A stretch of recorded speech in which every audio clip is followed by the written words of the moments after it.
So very good evening everyone. मैं हूं Arun Sharma, commerce अब उदयपुर से।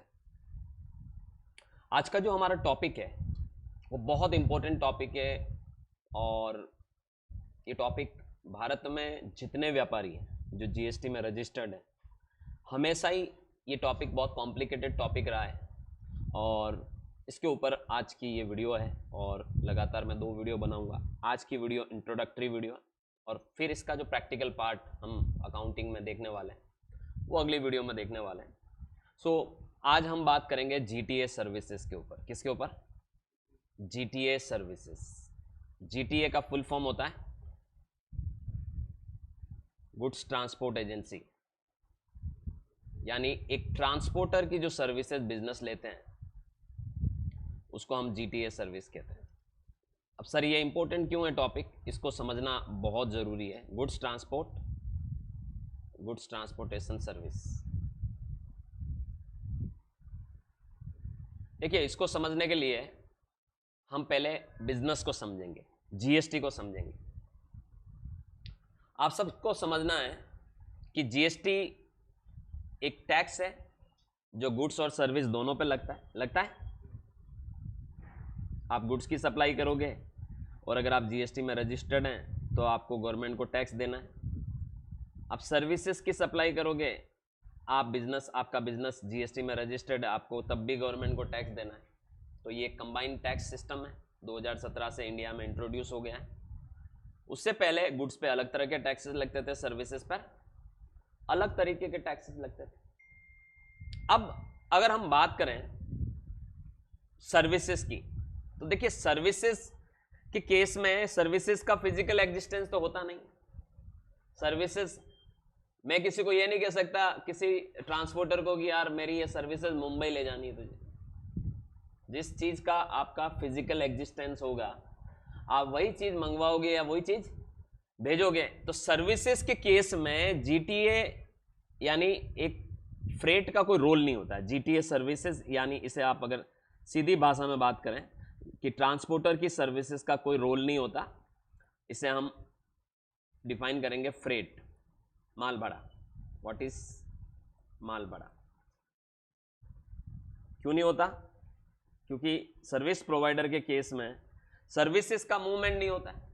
अच्छा, होता भी है तो उसका फिजिकल एग्जिस्टेंस नहीं होता है, तो कहीं पर भी उसको लाने ले जाने के लिए आपको किसी जीटीए की या ट्रांसपोर्टर की जरूरत नहीं पड़ेगी। मैं ये नहीं कह रहा हूं कि सर्विस प्रोवाइडर को जीटीए का सर्विस नहीं लेना होता, मैं ये नहीं कह रहा हूं। सर्विस प्रोवाइडर भी अगर कोई ऐसी सर्विसेज प्रोवाइड कर रहा है जिसमें उसको गुड्स मंगवाने हैं या गुड्स भेजने हैं, तो उस केस में उसको भी इसकी जरूरत पड़ सकती है, क्योंकि आपकी सर्विसेज पे डिपेंड करता है। अगर आप प्योर सर्विस में डील करते हैं तो शायद नहीं पड़े, लेकिन अगर आपकी सर्विसेज में गुड्स की रिलीवेंस है तो उस केस में आपको वो गुड्स मंगवाने के लिए या गुड्स भेजने के लिए जीटीए का सहारा लेना पड़ सकता है। और आप भी वहां पर वो जो बिल बना के देगा ट्रांसपोर्टर आपको, फ्रेट का बिल, माल भाड़े का बिल, तो कहीं ना कहीं आपने कौन सी सर्विस ली? जीटीए सर्विस ली। लेकिन गुड्स, अब देखिए गुड्स की जो डिलीवरी होती है, गुड्स की जो सेल होती है वो 2 तरीके से होती है। एक होती है counter sale. What is counter sale? अपने ही प्रीमाइसेस पर सेल करना। आप एक दुकान चलाते हैं, दुकान पे कस्टमर आया और आपने कस्टमर को वहीं ऑन द स्पॉट गुड्स की सप्लाई कर दी, this is called counter sale. अब काउंटर सेल के केस में आपको जीटीए की सर्विस की जरूरत नहीं पड़ेगी। लेकिन आप ये भी तो समझिए, आप काउंटर सेल जरूर कर रहे हैं लेकिन माल आया तो होगा ना कहीं से, तब हो सकता है आपको जीटीए की जरूरत पड़े। तो माल जब आप मंगवाओगे तो जीटीए सर्विस कहीं ना कहीं लेनी पड़ेगी बिजनेस में, ठीक है। और दूसरी होती है गुड्स का जहां पर मूवमेंट इन्वॉल्व होता है। और याद रखिएगा, जहां गुड्स का मूवमेंट इन्वॉल्व होगा वहां पर आपको एक ट्रांसपोर्टर की जरूरत पड़ेगी। यहां पर आपको जीटीए की सर्विस लेनी पड़ सकती है। जीटीए सर्विस आपको लेनी पड़ सकती है। Transportation services, freight services, cartage, carriage, कोई भी नाम दो आप जिस व्यक्ति से सर्विस ले रहे हैं वो एक ट्रांसपोर्टर। तो आप समझिए हमारा जो टॉपिक है आज का, उस टॉपिक को आप इस तरीके से समझ सकते हैं। सोचिए ये आपका बिजनेस हाउस है, ठीक है, मान लो एबीसी इंटरप्राइजेस।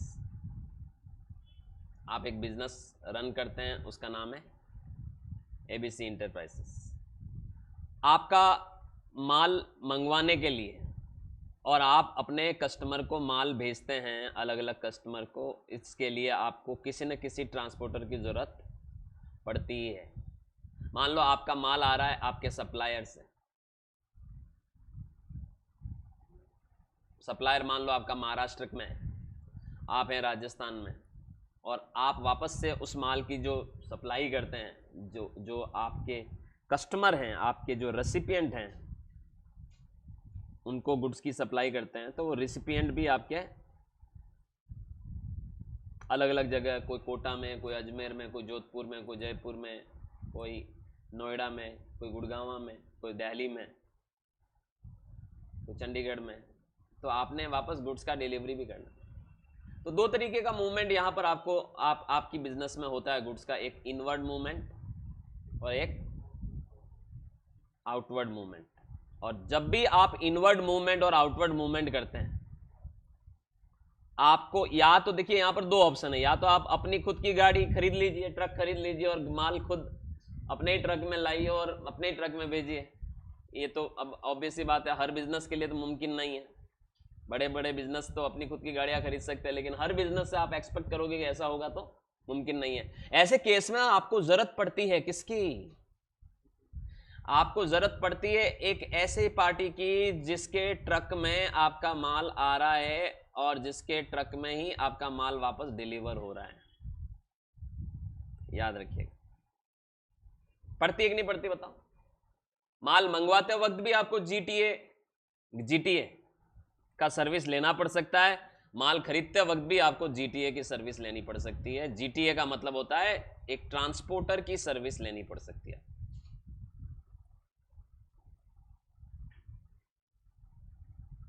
गुड्स ट्रांसपोर्ट का बिजनेस करने वाले व्यक्ति को हम जीटीए कहते हैं, जो गुड्स का ट्रांसपोर्टेशन करता है। और वो जो सर्विस आपको प्रोवाइड कर रहा है, चाहे आप गुड्स मंगवाते वक्त उसकी सर्विस ले रहे हो, चाहे गुड्स को बेचते वक्त उसकी सर्विस ले रहे हो, वो जो सर्विस आपको दे रहा है, this service is called GTA service. और आप अपनी अकाउंटिंग में जीटीए सर्विस के नाम का लेजर अब ओपन करिए, फ्रेट का लेजर ओपन करिए, जो भी आप नाम देते हैं, कैरीज का लेजर ओपन करिए, कार्टेज का लेजर ओपन करिए, ये सारा आपके लिए एक तरह से जीटीए सर्विस के अगेंस्ट में जो आप खर्चा दिखाओगे। क्योंकि अगर आप समझिए, ऑब्वियस सी बात है, जीटीए आपको क्या बना के देगा? बिल बना के देगा। अब मान लो उसने आपको एक बिल दिया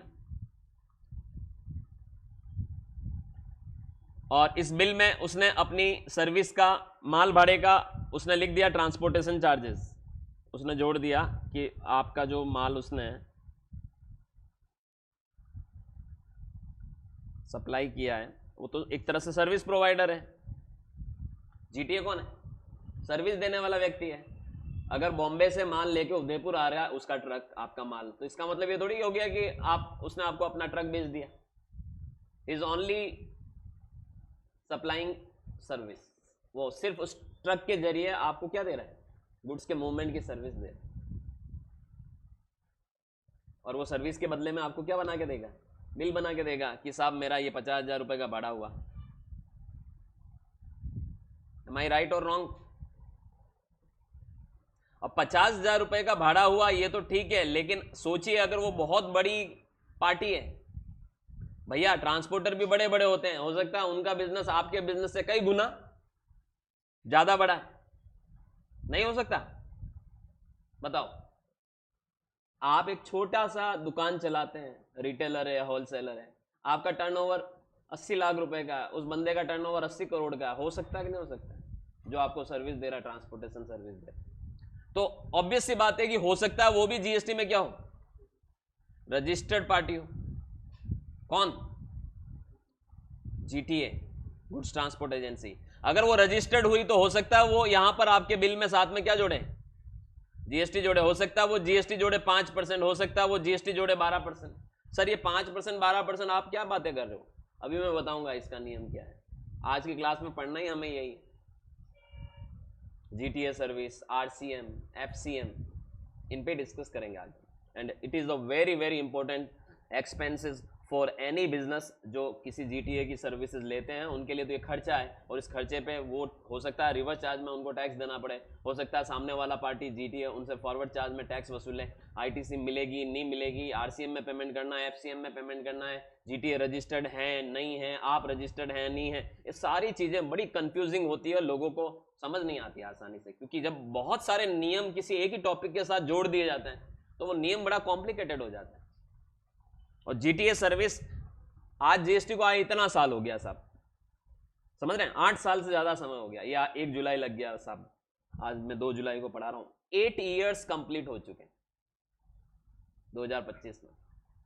8 साल पूरे होने के बावजूद भी कुछ कुछ टॉपिक ऐसे हैं जो लोगों के लिए आज भी रहस्य बने हुए हैं। इवन हम जो ट्यूटर्स होते हैं कई बार गलत इंटरप्रेट कर लेते हैं। अभी हमारे एक हरियाणा करनाल से एक स्टूडेंट है जिन्होंने हमारा एक कोर्स परचेज किया, उन्होंने मेरी एक मिस्टेक किसी वीडियो में पकड़ी। So today I am going to teach again this topic and मैं अपनी गलती को सुधारूंगा। ऐसा थोड़ी हम भगवान हो गए सब, हमसे भी कई बार गलतियां पढ़ाते वक्त हो जाती है। तो इसलिए ये टॉपिक बड़ा इंपॉर्टेंट है, ध्यान से देखिएगा। तो आपसे हो सकता है सामने वाले पार्टी 12% टैक्स जोड़ दे, हो सकता है वो 5% टैक्स जोड़ दे, 5% टैक्स जोड़ दे, 12% टैक्स जोड़ दे। सीजीएसटी आईजीएसटी भी जोड़ सकती है। जीटीए अगर आपके राज्य की दूसरे राज्य की पार्टी है तो वो आपसे आईजीएसटी भी बिल में लेवी किया जा सकता है। तो that is not a big matter, but हाँ इनमें से कुछ भी जोड़ा जा सकता है और जोड़ के वो आपको बिल बना के दे सकते हैं। 52,500 का भी बिल हो सकता है, 56,000 का भी बिल हो सकता है, और ये भी हो सकता है कि जीटीए आपसे कुछ ले ही नहीं, कोई टैक्स ले ही नहीं, तो बिल 50,000 का भी हो सकता है। टैक्स वो 2 परिस्थितियों में आपसे नहीं लेगा। पहली परिस्थिति, जब जीटीए स्वयं एक छोटा व्यापारी है, उसका टर्नओवर 20 लाख रुपए से कम है साल का, वो जीएसटी में रजिस्टर्ड नहीं है, तो आपसे टैक्स नहीं लेगा। छोटा, अब देखिए छोटे छोटे जो ये ऑपरेटर्स होते हैं, ट्रांसपोर्टर्स होते हैं, छोटे छोटे टेम्पो चलाते हैं, लोडिंग टेम्पो वाले, वो कहाँ जीएसटी में रजिस्टर्ड होते हैं। तो वो आपको अगर बिल दे भी देंगे, अपना कोई बिल बुक छपा रखी उन्होंने, बिल दे भी देंगे तो कौन सा जीएसटी आपसे ले लेंगे? जीएसटी में नहीं रजिस्टर्ड तो कैसे लेंगे? तो एक ऑप्शन यहाँ पर ये होता है कि हो सकता है जो जीटीए है वो रजिस्टर्ड नहीं है जीएसटी में, इसलिए वो बिल में टैक्स नहीं लेगा। ये भी हो सकता है कि जीटीए ने आरसीएम ऑप्ट कर रखा है, रिवर्स चार्ज मैकेनिज्म ऑप्ट कर रखा है, कि उसका ये कहना है कि मैं टैक्स नहीं लूंगा, टैक्स कौन देगी? सामने वाली पार्टियां देगी। सर ये कैसी बात हुई? ऐसी बात है, जीटीए सर्विस में ऐसी बात होती है। भारत में हर जीटीए जो जीएसटी में रजिस्टर्ड है, हर साल 1 अप्रैल यानी अप्रैल महीने से पहले उसके सामने एक ऑप्शन होता है कि न्यू फाइनेंशियल ईयर पर उसे फॉरवर्ड चार्ज मैकेनिज्म में जाना या रिवर्स चार्ज मैकेनिज्म में जाना। उसके सामने 2 रास्ते होते हैं उस वक्त। हर साल उसे ये डिक्लेयर करना पड़ता है कि इस साल वो फॉरवर्ड चार्ज में जा रहा है या इस साल वो रिवर्स चार्ज में जा रहा है। अगर उसने रिवर्स चार्ज वाला ऑप्शन लिया तो वो बिल में आपसे टैक्स नहीं लेगा। आप अगर रजिस्टर्ड है जीएसटी में तो आपको टैक्स सामने से चल के गवर्नमेंट को देना पड़ेगा, और उस केस में 5% जीएसटी हमें रिवर्स चार्ज में देना पड़ता है। किसको? व्यापारी को। आप समझिए, इस पॉइंट को मैं आपको ज्यादा क्लैरिटी के साथ इस चार्ट में समझाने वाला हूं। देखिए, प्रत्येक ट्रांसपोर्टर के पास ये 2 ऑप्शन होते हैं। कब होते हैं? एवरी न्यू फाइनेंशियल ईयर के वक्त, जब कोई नया फाइनेंशियल ईयर शुरू होता है। कौन सा ऑप्शन? पहला ऑप्शन होता है कि वो जाना चाहता है किसमें? फॉरवर्ड चार्ज में जाना चाहता है। फॉरवर्ड चार्ज क्या होता है? What is forward charge? जब जीएसटी कौन दे? सप्लायर दे। देखिए बहुत सिंपल सी एक मैं आपको सिस्टम बता रहा हूं। एक तरफ लिखो सप्लायर, एक तरफ लिखो रेसिपिएंट, एक तरफ लिखो सप्लायर, एक तरफ लिखो रेसिपिएंट। ऑलवेज अगर आपको प्रैक्टिस को समझना है तो ये प्रैक्टिस रखो कि सप्लायर हमेशा सप्लाई किसको करता है? रेसिपिएंट को करता है। लेकिन सप्लायर अगर बिल में टैक्स लेके गवर्नमेंट को चुकाता है, जीएसटी लेके, तो ये फॉरवर्ड चार्ज मैकेनिज्म कहलाता है, एफसीएम। जैसे दुकान वाला हमसे ले रहा है, आप आज मार्केट से कोई मोबाइल फोन खरीद के लाते हो, आप कोई लैपटॉप खरीद के लेके आते हो, आप कुछ भी मार्केट से खरीद के लाते हो, दुकान वाला आपको बिल बना के देता है, बिल में टैक्स जोड़ता है कि नहीं जोड़ता, बताओ? जोड़ता है। आपसे टैक्स ले रहा है और वो टैक्स देने की जिम्मेदारी उसकी, आपकी थोड़ी है। तो उस केस में this is called forward charge mechanism. और आरसीएम क्या होता है साहब? आरसीएम में दुकान वाला आपसे कुछ टैक्स नहीं लेने वाला है, वो तो अपनी उस सप्लाई की वैल्यू आपसे लेगा, जो भी चीज उसने आपको बेची, और वो आपसे नहीं लेगा, आपको चल के सामने से गवर्नमेंट को देना है। This is called RCM. उल्टा मामला हो गया, रिवर्स चार्ज इसलिए कहा जाता है, रिवर्स। ये जो चार्ज है फॉरवर्ड में, वो लाइबिलिटी हमेशा सप्लायर की होती है फॉरवर्ड चार्ज में, लेकिन रिवर्स चार्ज का मतलब हो गया liability come to the recipient's point of view, वो रेसिपिएंट के ऊपर आ जाएगी। तो यहां पर हर जीटीए को, भारत में जो जीएसटी में रजिस्टर्ड जीटीए, याद रखिएगा, उसको हर फाइनेंशियल ईयर पर या तो फॉरवर्ड चार्ज में जाना होता है या रिवर्स चार्ज में, ये उसे डिक्लेयर करना होता है कि वो फॉरवर्ड चार्ज में जा रहा है या रिवर्स चार्ज में जा रहा है। अगर वो फॉरवर्ड चार्ज में जाएगा तो फिर वो आपसे 5% अगर बिल में जोड़ रहा है, समझना, बिल में कितना टैक्स जोड़ रहा है? अभी मैंने एक एग्जांपल बताया कि बिल में बंदा 5% अगर टैक्स जोड़ने लग गया, उसने ऑप्ट कौन सी स्कीम की थी? Forward charge. और वो अगर 5% के हिसाब से बिल बनाने लग गया, तो याद रखिएगा उसको, देखिए ऑब्वियस सी बात है, वो भी तो एक ट्रांसपोर्टर है, वो भी तो अपना एक बिजनेस लगा के बैठा हुआ, उसकी भी तो गाड़ियां हैं, उसकी गाड़ियों का भी तो, उस गाड़ियों पे भी तो खर्चा होता है, रिपेयर मेंटेनेंस वगैरह होता है, वो मार्केट से गाड़ियां खरीदता भी है, गाड़ियों को रिपेयर मेंटेनेंस करवाना पड़ता है, ऑफिस लगा के बैठा, ऑफिस रिलेटेड उसके भी कहीं ना कहीं कोई ना कोई इनवर्ट सप्लाई चलते रहते हैं। तो जो वो अपने बिजनेस में कोई इनवर्ट सप्लाई लेगा, उसके खुद के खर्चे होंगे, किसके? किसके? ट्रांसपोर्टर के। किसकी बात कर रहा हूं?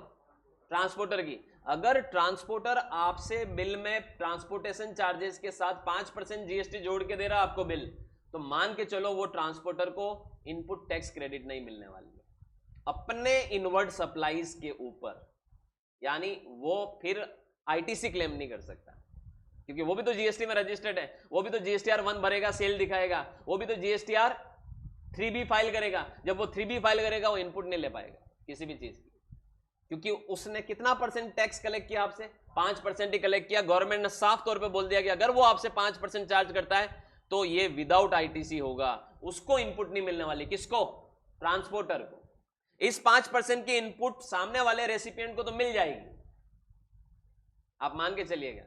अब आप इसको, मैं आपको इन्फोग्राफिक तरीके से पिक्चर बना के बताता हूं। पहला केस, केस नंबर 1, अभी जो मैं डिस्कस कर रहा था, केस नंबर 1 में क्या हुआ? यहां पर मैं लिख रहा हूं GTA. Who is GTA? That transporter. And case number 2 में हम लिख रहे हैं अपने आप को, हम बिजनेस को क्या मान रहे हैं? रेसिपिएंट बिजनेस, जो उस ट्रांसपोर्टर की क्या ले रहा है? सर्विस ले रहा है। समझना, ट्रांसपोर्टेशन सर्विस ले रहा है। क्या ले रहा है? आपको वो जीटीए क्या दे रहा है? Transportation service.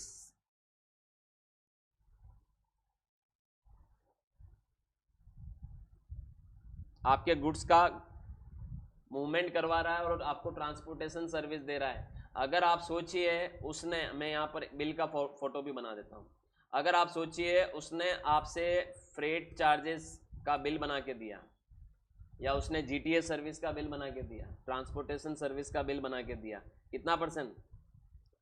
5% वाला। मान लो ये 50,000 रुपये का बिल था और इसने इस पे आईजीएसटी लेवी कर दिया, कितना? 5%। सुनना, अगर उसने आपसे फ्रेट चार्जेस, माल भाड़ा का जो बिल बना के दिया,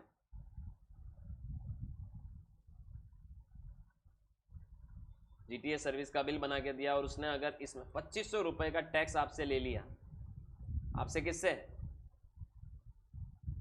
रेसिपिएंट से। यस, ये टोटल इनवॉइस हो गया, टोटल। तो भैया अगर ऐसा इनवॉइस बना दिया, ऐसा इनवॉइस आया हम मेरे पास किसी ट्रांसपोर्टर का, सुनना कैसा? ऐसा दिख रहा आपको, आप देखते ही समझ जाएंगे कि उसने कौन सी स्कीम ले रखी है, फॉरवर्ड चार्ज ले रखी है। एफसीएम का मामला हो गया, जीटीए ने एफसीएम ऑप्ट कर रखा है, कर रखा है। अब ऐसे केस में ये जो 2500 रुपए आप चुकाओगे, आपको कोई दिक्कत वाली बात नहीं। इस 2500 रुपए के ऊपर आपको आईटीसी मिल जाएगी। आपको किसको, रेसिपिएंट को तो इनपुट मिल जाएगी। रेसिपिएंट के लिए तो वो एक खर्चे का बिल है, और खर्चे पर जो टैक्स जा रहा है उसको तो इसकी इनपुट मिल जाएगी। जीटीए के लिए आईटीसी ब्लॉक्ड हो जाएगी, कोई भी आईटीसी वो क्लेम नहीं कर पाएगा, क्योंकि उसने कौन सी स्कीम ऑप्ट कर रखी है, उसने 5% वाली रेट ऑप्ट कर रखी है। आप समझ गए? ये पहला केस। केस नंबर 2 बताता हूं आपको। केस नंबर 2 में हल्का सा मैं इस मामले में ट्विस्ट पैदा करता हूं। देखिए आपको, अब सर जीटीए को आईटीसी नहीं मिलेगी तो उसकी आईटीसी होती कौन सी है? वो तो एक सर्विस प्रोवाइडर है, उसके कौन सी आईटीसी होती होगी? भैया वो भी तो अपना ऑफिस लगा के बैठा होगा, उसका भी तो ऑफिस का भाड़ा होगा, उस पर भी तो रेंट जा रहा होगा, उसके ऑफिस में और भी उसने कोई एडवर्टीजमेंट वगैरह किया, उस पर भी जीएसटी चुकाया होगा। आप अपनी बिजनेस में कई तरीके की क्या लेते हैं, इनवर्ट सप्लाईज लेते हैं। हो सकता है गुड्स की इनवर्ट सप्लाई लो, कैपिटल गुड्स की लो, कोई एसेट खरीद के लाया आपने, और एसी खरीद के लाया अपने बिजनेस में, इनपुट नहीं ले पाएगा। इनवर्ट सर्विसेज भी होगी बिजनेस में, इनपुट सर्विसेज, इनपुट गुड्स भी हो सकते हैं, और कैपिटल गुड्स भी। आप बिजनेस में कुछ भी खरीद के लाओगे, आप फिर भूल जाइए कि आपको उसकी क्या मिलेगी, आईटीसी मिलेगी। मैं अकाउंटिंग भी बताऊंगा इन सारे केसेस की, आपको ध्यान देना। नहीं मिलने वाली, क्या नहीं मिलने वाली, आईटीसी। अगर आपने फॉरवर्ड चार्ज में कितना टैक्स वसूला, 5% वसूला, याद रखिएगा। समझ गए? तो अगर कोई जीटीए फॉरवर्ड चार्ज मैकेनिज्म के अंतर्गत ऑप्ट करता है स्कीम किसी फाइनेंशियल ईयर में, तो वो 5% जीएसटी अगर बिल में जोड़ेगा, तो ये बिना आईटीसी के जो गुड्स वगैरह, या कोई गुड्स तो क्या ही लेगा, क्योंकि सर्विस प्रोवाइडर सर्विसेज लेगा अपने बिजनेस में, उस पर कोई आईटीसी उसको नहीं मिलेगी। लेकिन जो केस नंबर 2 मैंने यहां कॉपी किया, यहां मैं 5% को छोड़ दूं, अगर इसको मैं चेंज करके 12% कर देता हूं, याद रखिएगा। अगर यहां पर जीटीए 12% टैक्स देता है लेके, 12% का मतलब कितना हुआ, तो भाई रेसिपिएंट को कोई दिक्कत नहीं है, उसको तो इस 6000 रुपए की क्या मिल जाएगी, इनपुट, उसको तो हर हाल में मिलेगी। सामने वाला 5% जोड़े या 12% जोड़े, वो तो आईटीसी क्लेम कर लेगा। लेकिन यहां पर जीटीए के लिए भी एक फायदा है कि अगर वो सरकार को 12% लेके दे रहा है, तो गवर्नमेंट उसको फिर इनपुट देगी, अपनी जो सर्विस वो मार्केट में दे रहा है, और उस अपने बिजनेस में अगर उसकी कोई इनपुट बन रही है, उसने अपने बिजनेस में कोई इनपुट सर्विसेज ली है, ज्यादातर एक सर्विस प्रोवाइडर क्या लेगा, इनपुट सर्विस या कैपिटल गुड्स खरीदा उसने अपने बिजनेस में, इसकी उसको क्या मिल जाएगी, आईटीसी मिल जाएगी, वो आईटीसी क्लेम कर सकता है। ध्यान देना, रेसिपिएंट को तो इस हाल, हर हाल में आईटीसी मिलेगी, इस हाल में भी मिलेगी, पहले वाले हाल में भी मिलेगी, पहले केस में भी मिलेगी, दूसरे केस में भी मिलेगी। ये एफसीएम कितना परसेंट वाला हुआ, 5% वाला हुआ। ये एफसीएम कितना परसेंट वाला हुआ, सॉरी 12% वाला हुआ। अब केस नंबर 3 देखते हैं अपन। केस 3, मैंने इस चैप्टर को शुरू करने से पहले ही बता दिया था आपको कि ये चैप्टर बड़ा इंपॉर्टेंट है, और हर बिजनेस जो कि गुड्स में डील करते हैं उनके लिए तो बहुत ज़्यादा इसकी रिलीवेंस है, क्योंकि माल भाड़ा एक ऐसी चीज़ होता है जो हर बिजनेस में, अगर आप गुड्स के व्यापारी हो तो आपकी बुक्स में जरूर ये खर्चे के रूप में दिखता है, ठीक है। और ट्रांसपोर्टेशन चार्जेस या जीटीए सर्विसेज या फ्रेट या कार्टेज या कैरीज नाम से आप इस माल भाड़े को जरूर दिखाते हैं, तो उस केस में आप समझिए ये बहुत इंपॉर्टेंट हो जाता है। अब अगला जो केस है वो होता है आरसीएम वाला। अगर जीटीए क्या ऑप्ट करे, आरसीएम ऑप्ट करे, क्योंकि मैंने अभी अभी आपको बताया था थोड़ी देर पहले कि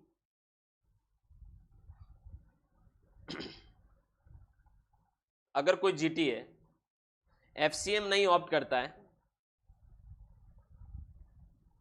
और वो किसी फाइनेंशियल ईयर के शुरू में बता देता है कि मैं टैक्स नहीं लूंगा, मैं रिवर्स चार्ज मैकेनिज्म ऑप्ट करूंगा।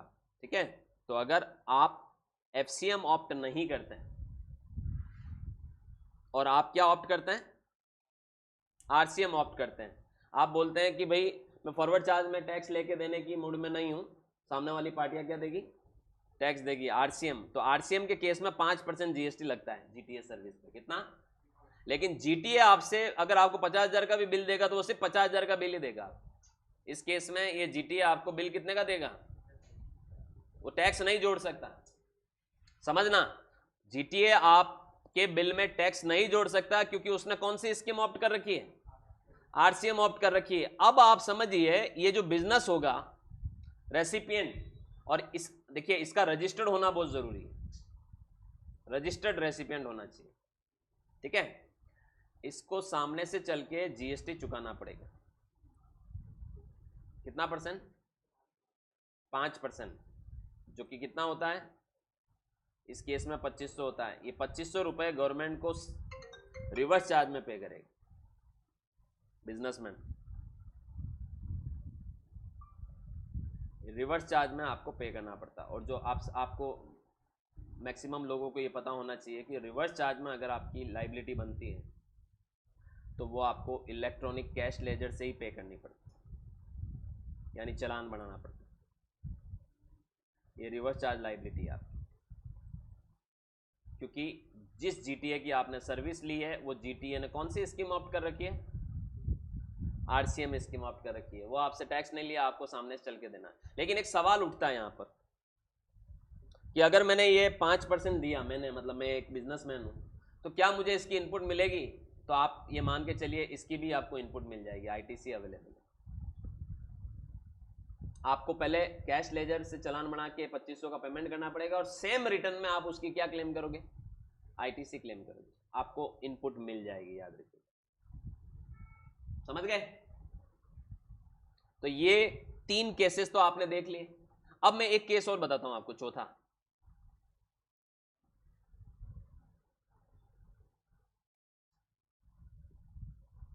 Case number 4।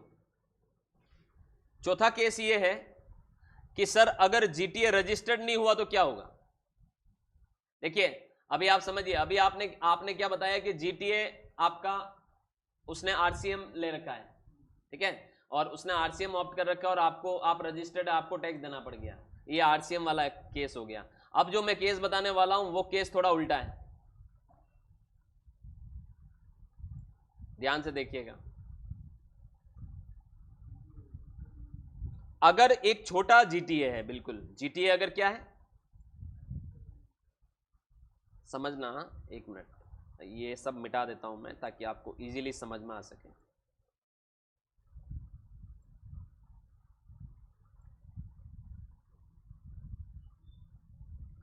ट्रांसपोर्टर काफी छोटा व्यापारी है, अभी उसका टर्नओवर उस थ्रेशोल्ड लिमिट को क्रॉस नहीं किया 20 लाख को कि वो जीएसटी में क्या हो, रजिस्टर्ड हो। तो ये जीटीए मान लो क्या है, अनरजिस्टर्ड है। लेकिन आप रजिस्टर्ड है। अब यहां पर एक चीज और समझिए, यहां पर मैं जीटीए को भी रजिस्टर्ड मानता हूं, ऊपर वाले केस में कि जीटीए रजिस्टर्ड था लेकिन उसने आरसीएम ऑप्ट कर रखा था, तो इस वजह से आपको रिवर्स चार्ज में टैक्स देना पड़ गया क्योंकि आप भी रजिस्टर्ड थे 5%, और आपको आईटीसी मिल जाएगी उसकी। लेकिन यहां पर जीटीए अनरजिस्टर्ड है लेकिन आप रजिस्टर्ड है, तब भी वो अपना बिल तो 50,000 का बना के आपको देगा ही देगा। ठीक है, सामने वाला, इसे बिल ऑफ सप्लाई कहते हैं। जब टैक्स नहीं जोड़ता ना कोई पार्टी बिल में तो उसे हम क्या कहते हैं, बिल ऑफ सप्लाई। अब ये बिल दिया उसने 50,000 का, इस बिल पर आप रजिस्टर्ड हैं, आपको रिवर्स चार्ज में आरसीएम में जीएसटी पे करना पड़ेगा। आरसीएम में जीएसटी आपको पेएबल होगा। सेम केस है जो ऊपर वाला केस है ये, ठीक है। मैं एक काम करता हूं, ऊपर वाले केस को कॉपी कर लेता हूं। अगर जीटीए रजिस्टर्ड नहीं भी है और आप रजिस्टर्ड हैं तो फिर आपके ऊपर क्या एप्लीकेबल हो जाएगी, आरसीएम की लायबिलिटी एप्लीकेबल हो जाएगी क्योंकि आप रजिस्टर्ड हैं। और आपको उसकी आईटीसी भी मिल जाएगी। समझ गए? अगर ट्रांसपोर्टर ने खुद ने आरसीएम स्कीम ले रखी है तब भी आपको रिवर्स चार्ज में टैक्स देना। अगर वो रजिस्टर्ड नहीं है लेकिन आप रजिस्टर्ड है तब भी आपको रिवर्स चार्ज में टैक्स देना। और केस नंबर 5, सर इतना तो हमने कभी सोचा नहीं था, हम तो बहुत सिंपल मान रहे थे कि क्या है, ठीक है कोई ट्रांसपोर्टर ने भाड़े का बिल दिया है तो हम भाड़े को खर्चा बना के डायरेक्ट इनडायरेक्ट एक्सपेंस डाल के चढ़ा देंगे। अरे ऐसे कैसे चढ़ा लोगे, नियम बहुत ध्यान रखने पड़ते हैं, फिर गलतियां हो जाती। समझ रहे? केस नंबर 5,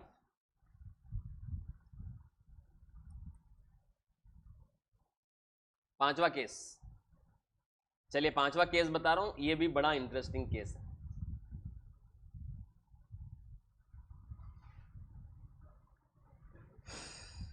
अगर जीटीए अनरजिस्टर्ड है, छोटा ट्रांसपोर्टर है, समझना, व्यापारी भी छोटा है। सर अभी तक आपने व्यापारी को बड़ा बड़ा बताया हर बार, अब की बार व्यापारी को भी हम छोटा बताते हैं। मतलब व्यापारी भी क्या है? Unregistered. Unregistered to unregistered.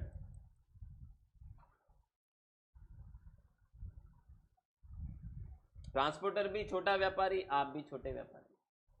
Sir transporter व्यापारी कहाँ है? ये व्यापारी है, सर्विस देने का काम कर रहा तो व्यापारी हुआ। आप गुड्स की सप्लाई कर रहे हो, वो सर्विस की सप्लाई कर रहा है, दोनों व्यापारी है। गवर्नमेंट की नज़र में तो दोनों व्यापारी है, दोनों जीएसटी की कंप्लायंस में आते हैं। दोनों को जीएसटी अगर रजिस्टर्ड होंगे तो देना पड़ेगा, लेके देना पड़ेगा। दोनों की एक थ्रेशोल्ड लिमिट डिफाइंड है कि उस थ्रेशोल्ड लिमिट को क्रॉस करने पर दोनों को जीएसटी में आना पड़ेगा, उतरना पड़ेगा। दोनों के ऊपर एक जैसे प्रोविजंस एप्लीकेबल होंगे जीएसटी में। अगर दोनों रेगुलर टैक्स पेयर बनते हैं तो दोनों को जीएसटी R1, 3B सब फाइल करने पड़ेंगे। नियम कानून सब सेम है। अब वो वाला मामला नहीं रहा 2017 से पहले वाला कि भाई रेगुलर टैक्स पे गुड्स के व्यापारियों के ऊपर अलग ही प्रोविजंस एप्लीकेबल होते थे, सर्विस वालों को अलग ही होते थे। सर्विस वालों पे सर्विस टैक्स एप्लीकेबल होता है, गुड्स के केसेस में वेट और सीएसटी एप्लीकेबल होता था पहले, बिफोर जीएसटी। अभी वो नहीं रहा, अभी दोनों पे जीएसटी एप्लीकेबल। तो कहीं ना कहीं मैं तो कहता हूं कि जीएसटी आसान हुआ। हालांकि व्यापारी नहीं मानेंगे इस बात से, काफ़ी असहमत होंगे आप लोग जो वीडियो देख रहे हैं, बट कहीं ना कहीं जीएसटी ने आपकी काफ़ी सारी जो पहले कॉम्प्लिकेसी हुआ करती थी, अलग अलग प्रोविजंस याद रखने पड़ते थे, अलग अलग लॉ याद रखने पड़ते थे, अलग अलग नियम होते थे, वो उसको कहीं ना कहीं कम कर दिया है। सिर्फ अभी जीएसटी सीखना है ना हमें। पहले क्या हमें वेट भी सीखना होता था, हमें सीएसटी भी सीखना होता था, हमें एक्साइज के रूल भी पता होने होते थे, हमें सर्विस टैक्स का भी नॉलेज होना होता था, लग्जरी टैक्स का भी नॉलेज होना होता था। तो मतलब बहुत सारे नियम कानून आपको अपने इस प्रोफेशन में जानने होते थे। नाउ आपको एक ही चीज ध्यान में रखनी है, that is GST. Okay, so both parties are unregistered, तो ना तो वो आपसे टैक्स लेगा ना आपको टैक्स देना है। तो इस केस में नो लाइबिलिटी, रिवर्स चार्ज में भी आपकी कोई लाइबिलिटी नहीं बनेगी, ना वो टैक्स देगा ना आपको टैक्स रिवर्स चार्ज में देना। जब आप टैक्स ही नहीं दोगे तो आपको इनपुट भी नहीं मिलेगी। सिंपल बिल होगा, सिंपल खर्चे का बिल होगा, कोई फॉरवर्ड चार्ज रिवर्स चार्ज वाली लाइबिलिटी नहीं बनेगी। इस केस में जीएसटी गवर्नमेंट के पास नहीं जाएगा जब दोनों पार्टियां क्या होगी? अनरजिस्टर्ड होगी। याद रखिए।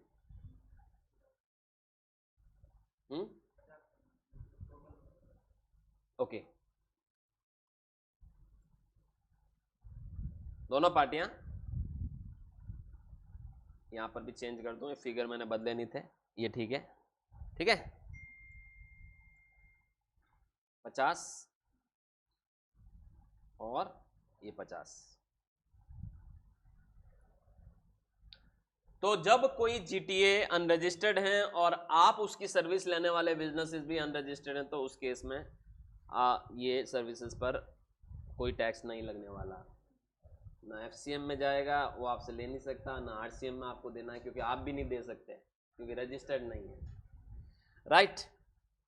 तो याद रखिएगा, आरसीएम एप्लीकेबल आपके ऊपर तभी हो सकता है जब आप रजिस्टर्ड हो, आप एक रजिस्टर्ड व्यापारी हो, या आप फैक्ट्री एक्ट के अंतर्गत एज अ फैक्ट्री रजिस्टर्ड है, या सोसाइटी एक्ट के अंतर्गत एज अ सोसाइटी रजिस्टर्ड है, या कोऑपरेटिव सोसाइटी एक्ट के अंतर्गत रजिस्टर्ड है कोऑपरेटिव सोसाइटी के रूप में, या आप कोई बॉडी कॉर्पोरेट कंपनी है, पार्टनरशिप फर्म है, या सीटीपी के रूप में रजिस्टर्ड है, तो आरसीएम एप्लीकेबल होगा, अन्यथा आपके ऊपर आरसीएम एप्लीकेबल नहीं होगा। याद रजिस्टर्ड एंटिटी है तो आरसीएम एप्लीकेबल होगा, अन्यथा नहीं होगा। एक चीज और बता देता हूं, बहुत कम लोगों को ये पता है, माना कि आपकी रजिस्टर्ड एंटिटी है लेकिन जीएसटी में रजिस्टर्ड नहीं है, तो ऐसी केसेस में ये जो केस बन रहा है उस केस में आपकी जीएसटी की लायबिलिटी बन जाएगी। ये बिल बनते ही 30 दिन के अंदर अंदर आपको जीएसटी में रजिस्टर्ड होना पड़ेगा, क्योंकि रिवर्स चार्ज की रूल आपके ऊपर एप्लीकेबल हो रही है उस केस में।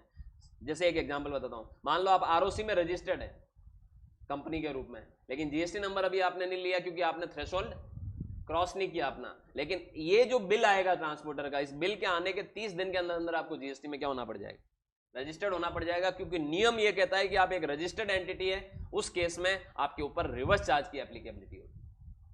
आप कोई ऐसी सर्विस ले रहे हो जो आरसीएम के अंतर्गत नोटिफाइड है अंडर सेक्शन 9(3), तो उस केस में आपको रजिस्टर्ड होना पड़ जाएगा, क्योंकि आप एक रजिस्टर्ड ऑथोरिटी, अब जीएसटी नंबर लेने पड़ेंगे आप। तो आरसीएम एक ऐसा मैकेनिज्म है जो आपको मजबूरन भी जीएसटी में रजिस्टर्ड करा सकता है।